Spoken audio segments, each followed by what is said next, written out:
मैं आइल्स की बात करूँगी तो आइल्स मैंडेटरी है। रेलेवेंट फील्ड में होने का मतलब ये है कि चांसेस विल बी हायर। बल्कि आज मैं बताऊँगी how to win the scholarship, part time या फुल टाइम आपको वो अटैच करना ज़रूरी है। Studies in New Zealand with scholarship. आज मैं आपको एक ऐसा स्कॉलरशिप बताऊँगी जिसमें आप 100% फुली फंडेड स्कॉलरशिप के साथ पाकिस्तान से या इंडिया, बांग्लादेश, नेपाल कहीं से भी मूव कर सकते हैं न्यूज़ीलैंड। अगर आपको कहीं से स्कॉलरशिप मिलता है फुली फंडेड तो मैं आपको सजेस्ट करूँगी कि आप उस कंट्री में मूव करें क्योंकि बहुत सारा स्ट्रेस लेवल जो है वो कम हो जाता है। लिविंग एक्सपेंस कवर करना, ट्यूशन फी कवर करना, ट्रैवल कॉस्ट कवर करना, पार्ट टाइम जॉब्स करना, स्टडीज़ पे कम फोकस होना। आज मैं आपको बताऊँगी how to win a scholarship, not just कि ये कंट्रीज जो है वो स्कॉलरशिप्स ऑफर कर सकते हैं और आप यहाँ पे अप्लाई करके जा सकते हैं। बल्कि आज मैं बताऊंगी how to win the scholarship. Scholarship जिसकी मैं बात कर रही हूँ वो है न्यूजीलैंड का स्कॉलरशिप और इसका नेम है मनाकी स्कॉलरशिप। मनाकी एक इंडिविजुअल स्कॉलरशिप नहीं है, ये एक ज्वाइंट प्रोग्राम है। आपने यहाँ पे जाके अपनी प्रोफाइल बनानी होती है, अपनी प्रोफाइल, अपने डॉक्यूमेंट्स जो है वो अपलोड करने होते हैं और देन 7 to 8 ऑप्शंस होते हैं आपके पास। फिर आगे आपको वो रिकमेंड करते हैं कि आपको स्कॉलरशिप मिलेगा या नहीं मिलेगा। तो मैं स्टेप बाय स्टेप आपको बताऊंगी। सबसे पहले आप एलिजिबिलिटी क्राइटेरिया क्या है, एप्लीकेशन फ़ी क्या है? तो अगर मैं बात करूँ एप्लीकेशन फ़ी की तो ज़ीरो एप्लीकेशन फ़ी है। आपने जस्ट अपना लैपटॉप ऑन ओपन करना है, मनाकी स्कॉलरशिप सर्च करना है और वहाँ पे आपने अप्लाई करना है। एप्लीकेशन के लिए एलिजिबिलिटी क्राइटेरिया क्या है?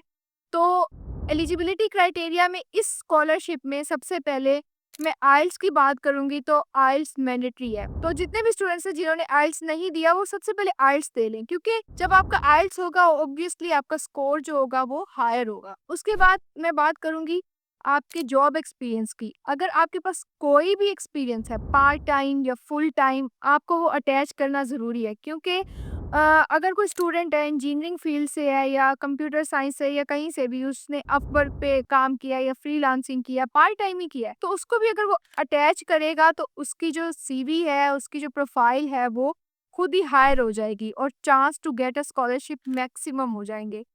मनाकी स्कॉलरशिप में जो प्रोग्राम्स होते हैं वो आपको डायरेक्टली नहीं मिलते, आपको इनडायरेक्ट सेम लाइक इरास्मस मुंडस इस तरह से मिलेंगे। अगर कोई इलेक्ट्रिकल इंजीनियरिंग का स्टूडेंट है तो उसको हो सकता है कोर्स मिले रिन्यूएबल एनर्जी का और सस्टेनेबिलिटी के कोर्स मिल सकते हैं आपको, क्लाइमेट चेंजेस के कोर्स मिल सकते हैं। पाकिस्तान में अगर कोई इन्वायरमेंटल साइंस का स्टूडेंट है तो उसको आगे जाके जियो इन्फॉर्मेटिक्स के कोर्स मिल सकते हैं।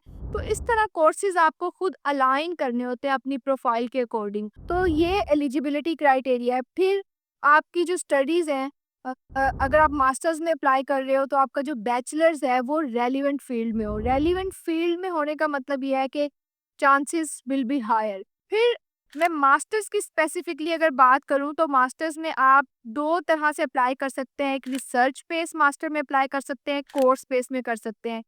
कोर्स बेस्ड मास्टर में आपके पास होते हैं एग्जाम सेमेस्टर्स होते हैं, 4 सेमेस्टर्स में आपका मास्टर्स कंप्लीट होता है। लेकिन जो रिसर्च बेस्ड मास्टर होता है जिसमें आपका एक सेमेस्टर प्योरली थीसिस का होता है उसको आप टारगेट करें क्योंकि जो रिसर्च बेस्ड मास्टर होते हैं उसमें एडमिशन मिलना, स्कॉलरशिप मिलना is easier than as compared to course based semesters. अगर रिसर्च बेस की मैं बात करूं तो research base all over the world जो है बहुत प्रमोट किया जाता है रिसर्च को।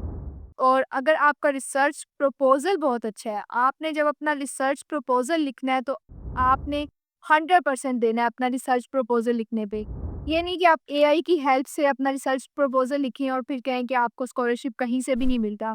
नहीं, आपने अपनी फील्ड को, अपने एक्सपीरियंसेस को, अपने शॉर्ट कोर्सेज को अलाइन करना है और उसके साथ ही उसके अकॉर्डिंगली आपने अपना रिसर्च प्रपोजल लिखना है।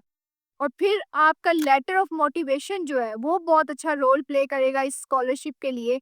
वो बहुत ज़्यादा जो है मोटिवेशनल होना चाहिए कि आप क्यों इस स्कॉलरशिप में फिट हो सकते हैं, आप ही क्यों, व्हाई नॉट अदर्स।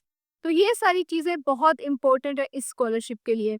फिर डॉक्यूमेंट्स कौन से रिक्वायर होंगे? Obviously one and only your passport. Passport नहीं बनवाया तो आप बनवा लें, और मैं सजेस्ट करूँगी कि 10 इयर्स का पासपोर्ट बनवाएं, क्योंकि वो इम्पोर्टेंट है। क्योंकि कुछ एप्लीकेशंस ऐसी होती हैं कि एप्लीकेशन के टाइम पे आपको पासपोर्ट अपलोड करना होता है, तो ये बहुत इंपॉर्टेंट चीज़ होती है। पासपोर्ट आपका है, फिर आपकी जो मैं ऑलरेडी बता चुकी हूँ बैचलर्स या मास्टर्स की जो डिग्रीज हैं, ट्रांसक्रिप्ट, वो आपकी इम्पोर्टेंट है, वो आपने अपलोड करनी होती है। और आइल्स आइल्स है at the time of application में भी आइल्स रिक्वायर ना हो, बट अगर जिन एप्लीकेशंस में आइल्स होगा तो उनके चांसेस हायर होंगे। तो ये सारा प्रोसीजर है न्यूजीलैंड के स्कॉलरशिप के लिए। ज़रूर अप्लाई करें, फुली फंडेड स्कॉलरशिप में कहीं से भी मिलता है, not even just in New Zealand, all over the world fully funded scholarships आप टारगेट करें।